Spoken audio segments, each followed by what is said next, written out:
Good evening. Good evening. The sun is setting. I believe it's officially evening.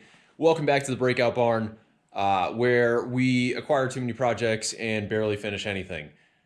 I am currently leaned up against the Taco Preza, but that is not what this video is about. No, it's not about the Datsun either. We'll get to you in a little bit. Big plans, more parts coming.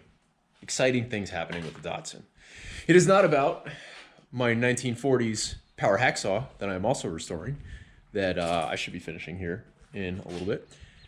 It is not about my poor Shelter Logics, I think it was, carport that I parked some of my other shitty projects in that decided that it had had enough of existing and turned itself into a pile of rubble. It is not about the new tow rig. It is about Ford Ranger. What we have here.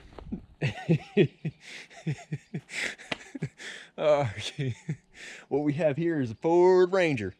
And if you're not familiar with the song, I'm not going to sing it because I learned that I have some younger viewers and there's some expletives in it. But all you need to know is that it's a Ford Ranger.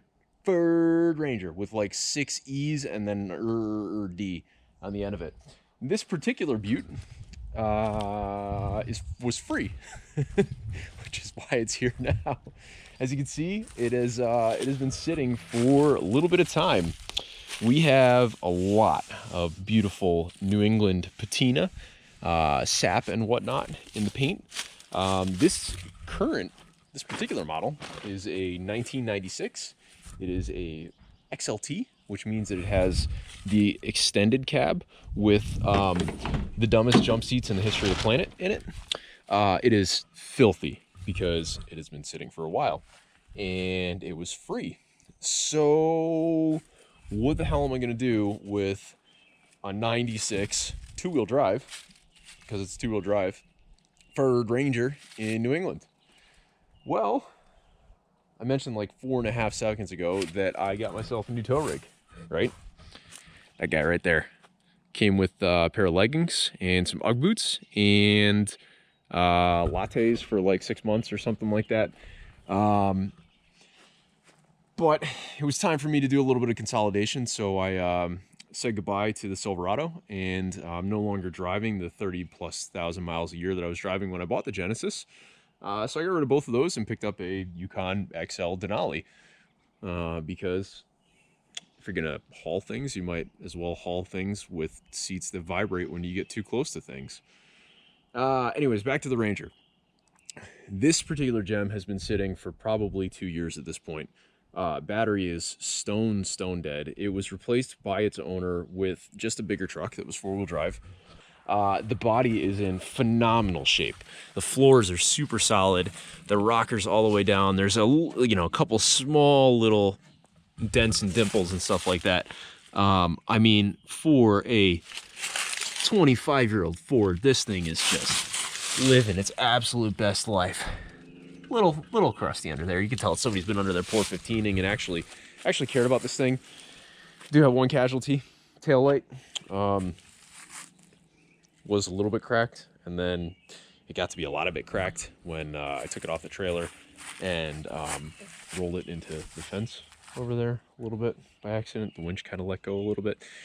Took the winch handle to the shin. Wasn't great, but this was, almost as loaded as Ford Rangers got in 1996. The point of this is I have the Yukon, I have the trailer.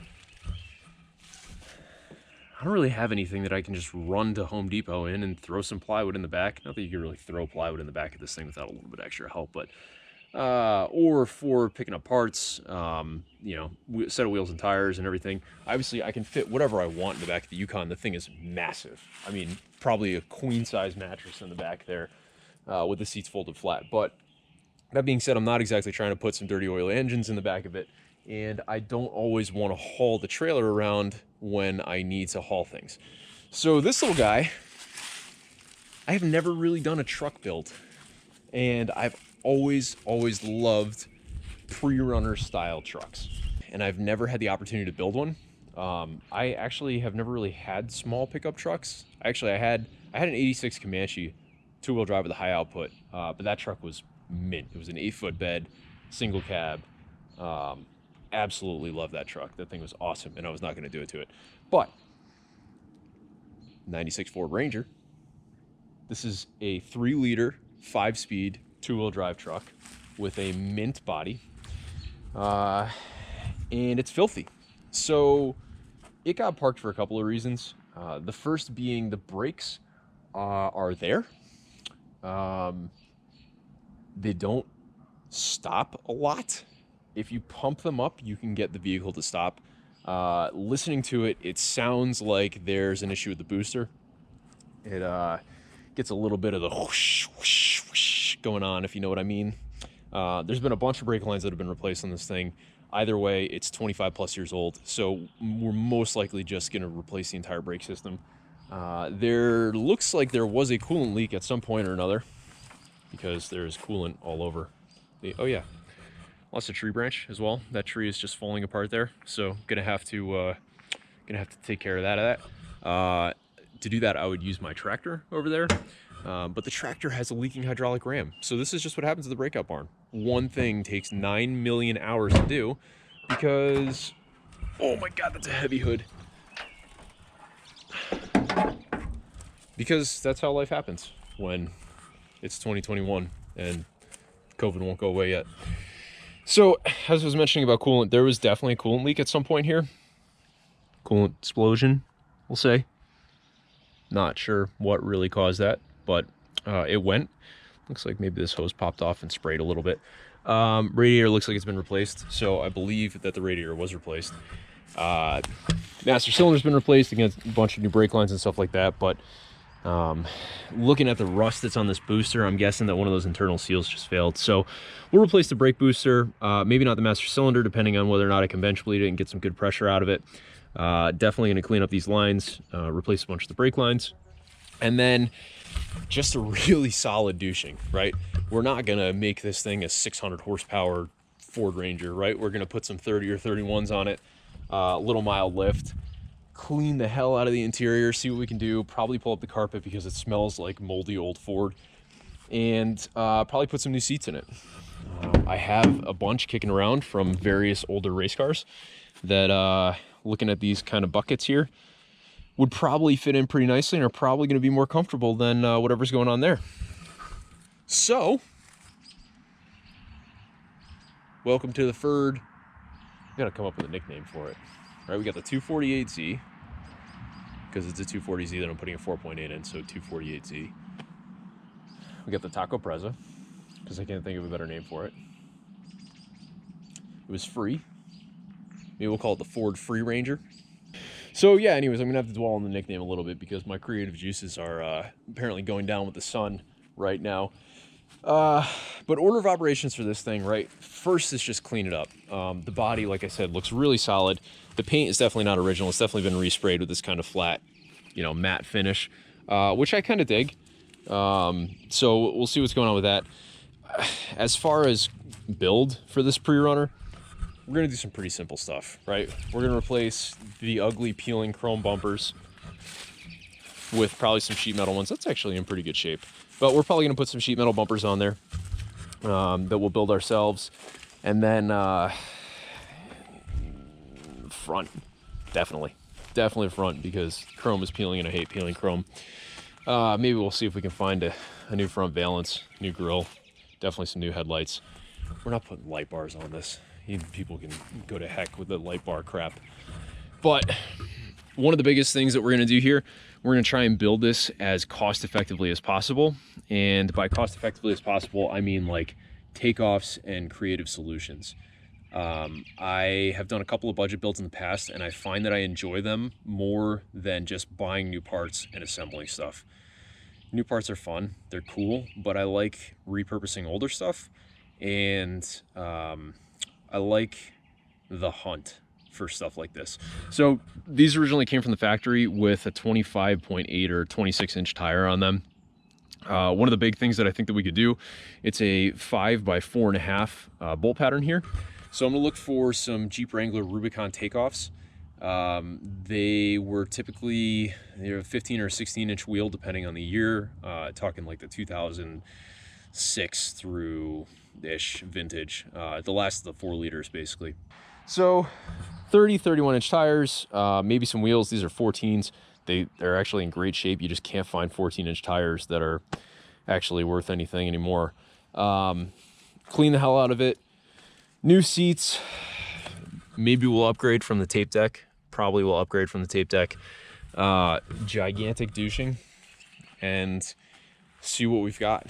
You know, these 3 liters actually sound kind of throaty and annoying when you put an exhaust on them. So the battery is beyond dead. I mean, it is. I put my charger on it. My charger didn't even try and charge it. It was just like, nah, bro. It's just throw it in the trash.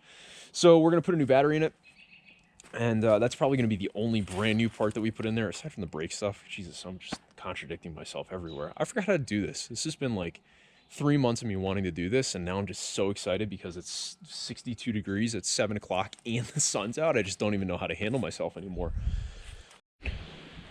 Fast forward a couple days. It is late March. It is 50 degrees, and it just decided to start pouring rain after a couple hours of grace period where I was outside doing a little bit of choring. Got a little bit of downtime because couldn't get the tractor going because the battery's dead because it's been sitting for, I don't know, 3 months. And that's what happens to 6-volt batteries. Eventually, I will have to get that half of the tree down, the other half came down, blah, blah, blah, whatever. I have some free time. So we're going to pay a little bit of attention to the Franger today because I scored something that I think is pretty big this morning. Ta-da! This is a set of Jeep Wrangler Unlimited S, whatever the hell they are, 2016 takeoffs. They're 31-inch tires. They're metric, but they work out to like 30.8 inches, which would be sold as a 31-inch tire. And they are the exact size that I was hoping to run on this Ranger. So with a pre-runner, they're typically known for their kind of wide, squatty stance, longer suspension travel. And we're going to, for the purpose of this build, we're going to ignore the longer travel stuff because I like being able to go around corners on streets on normal speeds and not feel like I am on a carnival ride. That being said, with the amount of lift that I want to put on this, the actual size and diameter of these tires should fit the build perfectly. I'm not 100% sold on the aesthetic of the tires themselves, but for $75 with, you know, this kind of condition going on, they're gonna work. They're gonna work pretty well. The second benefit to these is that they are Jeep wheels. And what that means is that these have a 5x5 bolt pattern. The Wrangler has a 5x4.5 bolt pattern.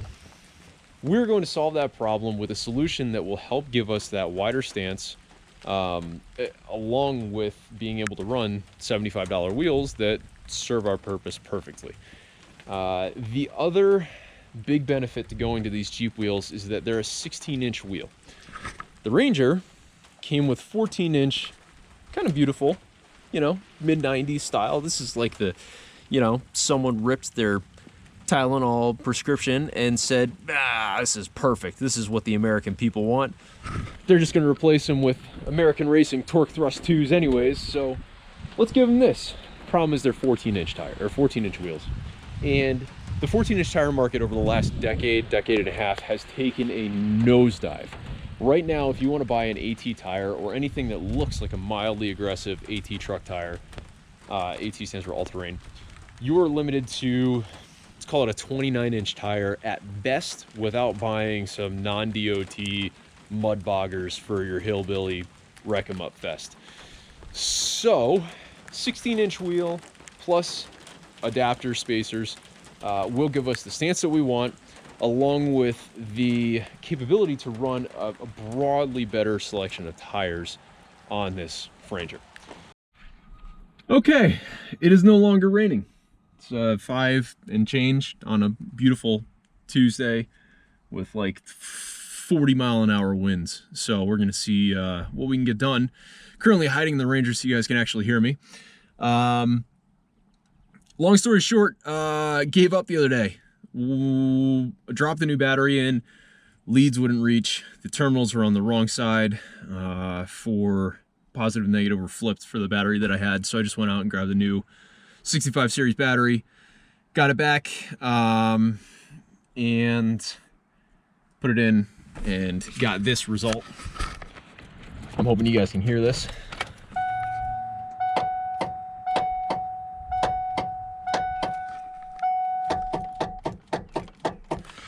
So what that means is the solenoid is firing, triggering the, Jesus, that is a cold breeze.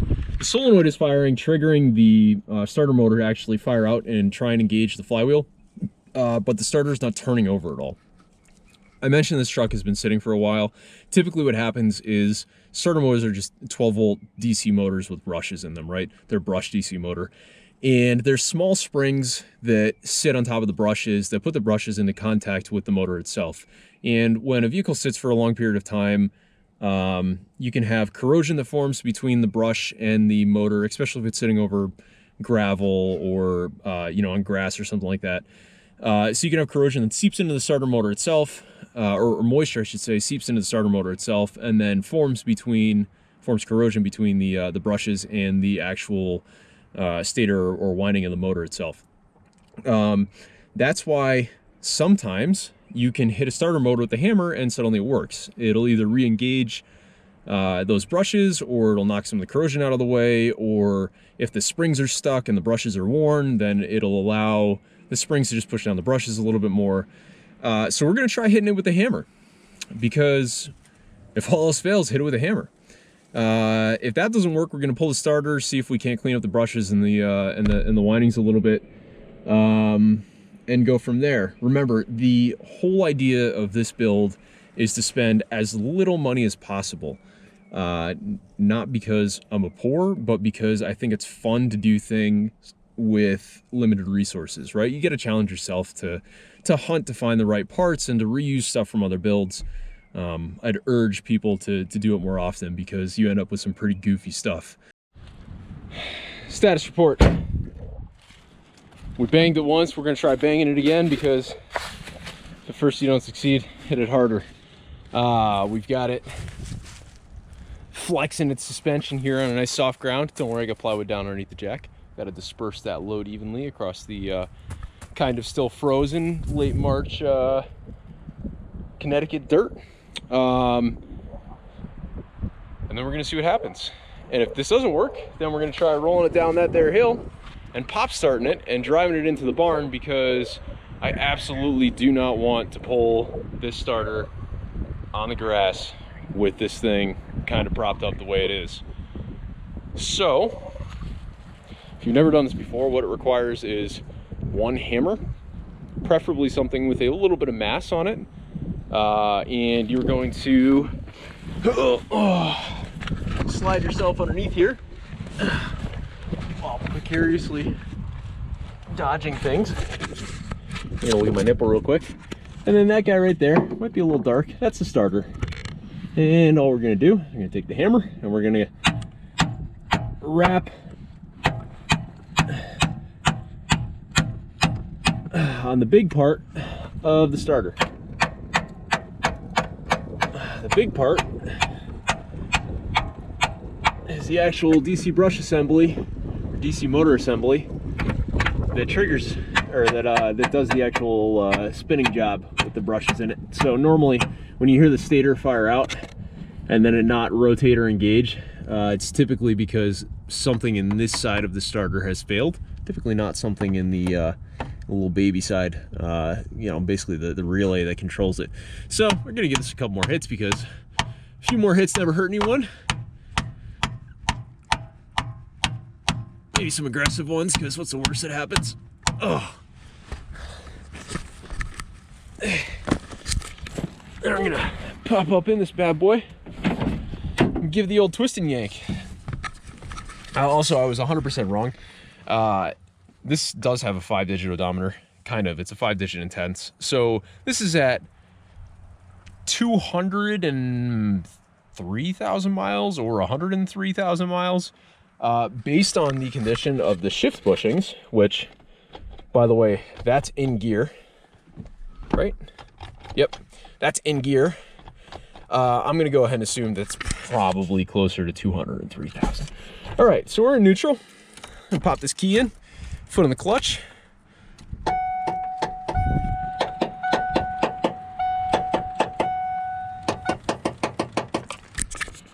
No dice.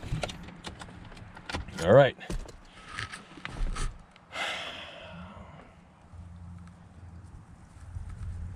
Let's see if we can get this pig rolling a little bit. I really hope the motor's not seized. Guess we'll find out. Okay. If you've never pop started a manual car before, then here's a pro tip. If in case the world ends and you have never driven a manual and you're suddenly forced to drive the 1984 Lotto Fiat 124 knockoff, whatever. To pop start a manual, you're basically using the gravitational pull of a vehicle down a hill, or if you're feeling ballsy enough to push it, and you're using the transmission to turn the engine over. So what you want to do is you want to clutch in, all right? Make sure you're in neutral for this part. You want the key to be in the on/run position. And what that basically is doing is giving the engine controller in pretty much all injected vehicles all the go signals that it needs to fire up and run. What we need to do is we need to generate enough force on the motor to physically turn it over. So we're going to roll it downhill for, doesn't have to be very long, just has to be enough to get the motor to spin over. And once we get, I don't know, 2 or 3 miles an hour, we're gonna pop the clutch real fast. And what that does is that engages the motor and it gets the motor to spin over. And with any luck, it'll fire up and run. We have 3/8 of a tank of gas that's probably 2.5 years old. And we're gonna pray that it's good. Otherwise, I'm gonna be using the tractor to drag it back up to the barn. So, without any ado, I'm apparently gonna have to push it a smidge because I managed to stop it in a rut somehow. Yep. Oh.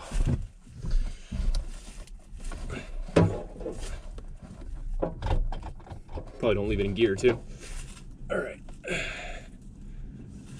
Just get over the crest of the hill. And we're rolling downhill. Clutch in, first gear. And we're gonna give it a pop.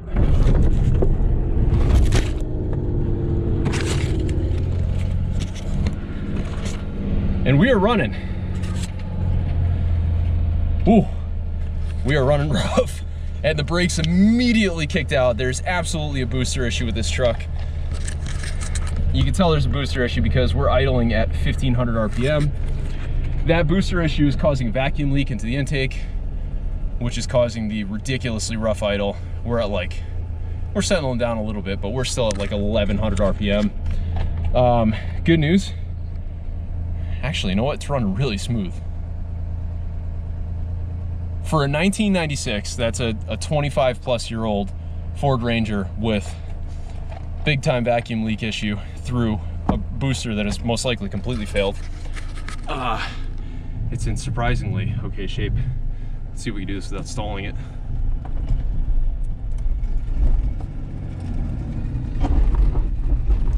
Wow, that clutch grabs high. Woo! We're cruising. Free Ranger. Kind of like Free Ranger. Kind of like Franger. A little bit like Free Willy. Maybe we'll call it. Oh, don't stall. Oh. Oh no. Oh no. Bad words. Bad words. I do like the name Willy though, because the truck's got a very Willy vibe to it, and it was free. And Free Willy is an excellent documentary about a whale and stuff. So we're gonna try and pop start it one more time. Now with the expectation that the brakes kind of really don't work, and see if we can back this up without me stalling it like some sort of bozo. All right, let's roll. Come on, you do gravity. You can do it, gravity. And pop.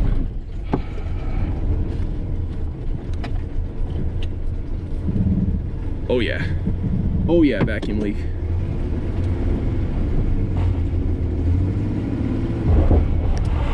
Woo! Spin them tires. Oh yeah.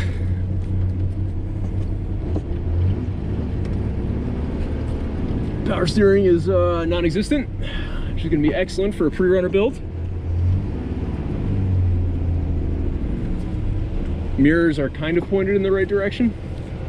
Roll that window down, but no, nope, don't stall on me. That vacuum leak is bad. Oh yeah, she's purring like a kitten though when she's running.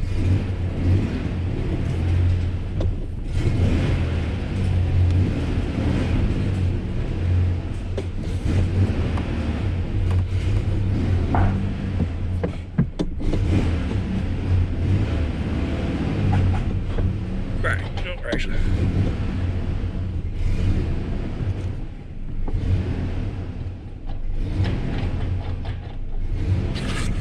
this is what a vacuum leak looks like.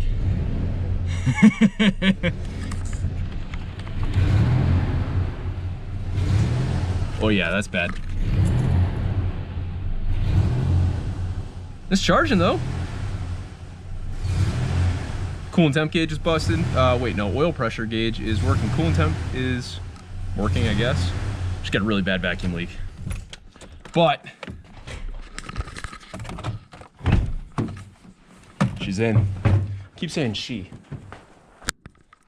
When I just said that I was gonna name it Willie. Willie's not exactly a girl's name. Oh God, that's rich.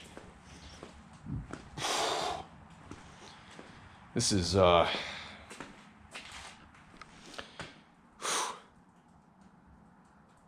it's been sitting for a while. That is some paint thinner fumes if I've smelled them before. So this truck actually will fit on my lift. My lift is it's a 6,000 pound scissor lift. I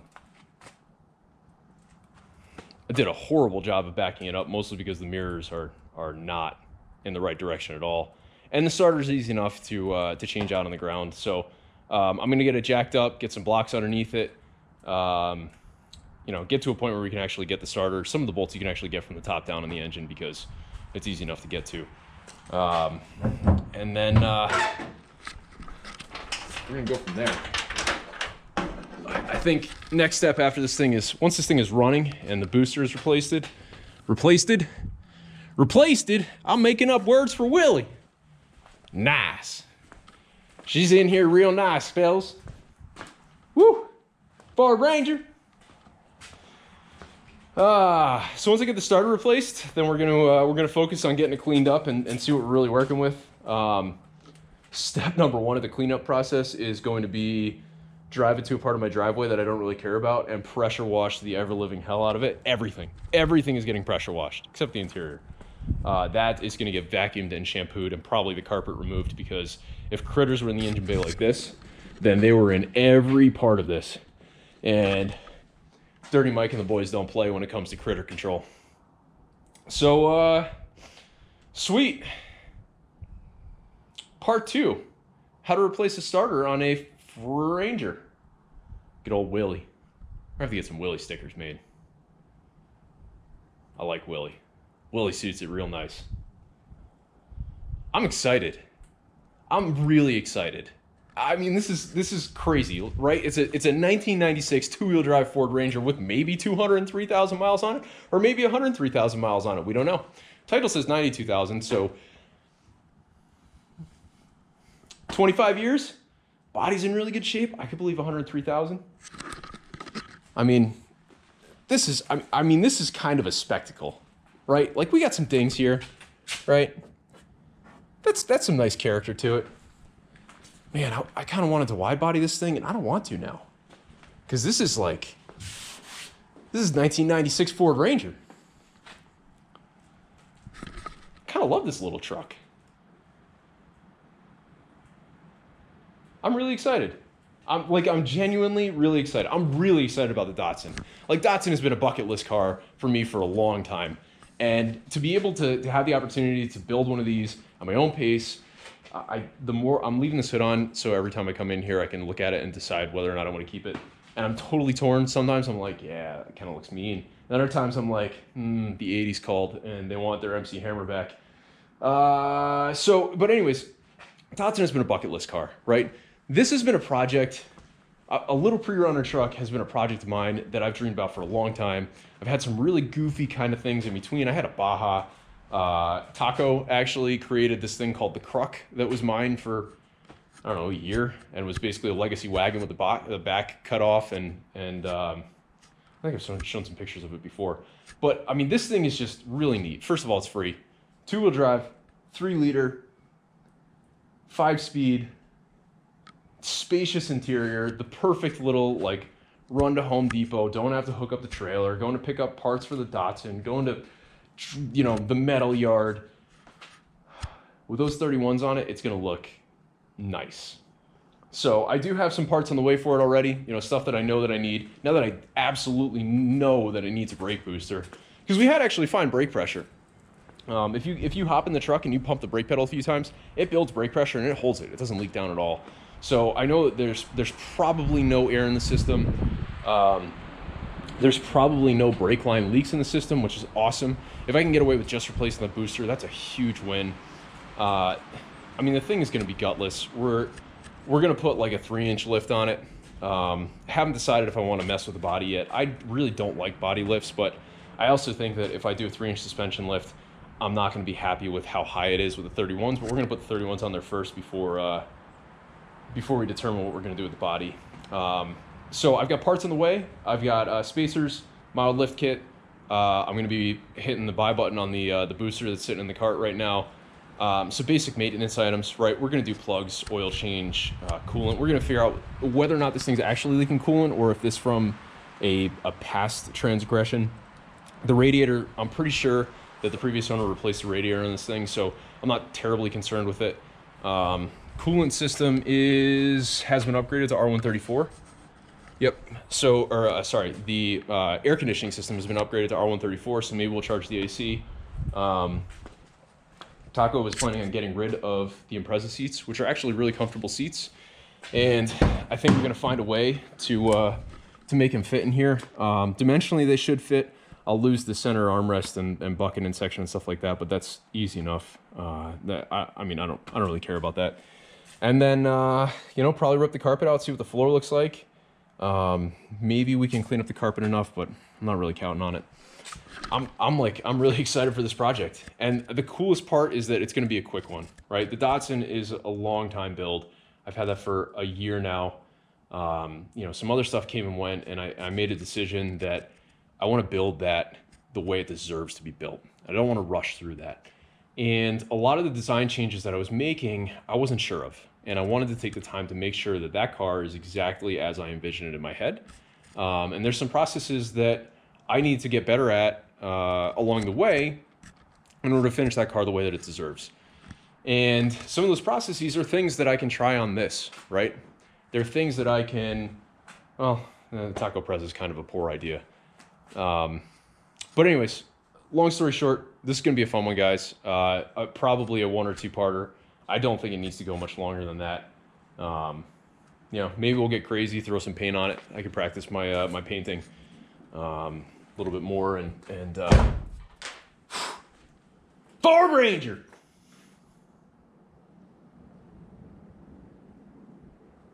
Sweet. Thanks for tuning in.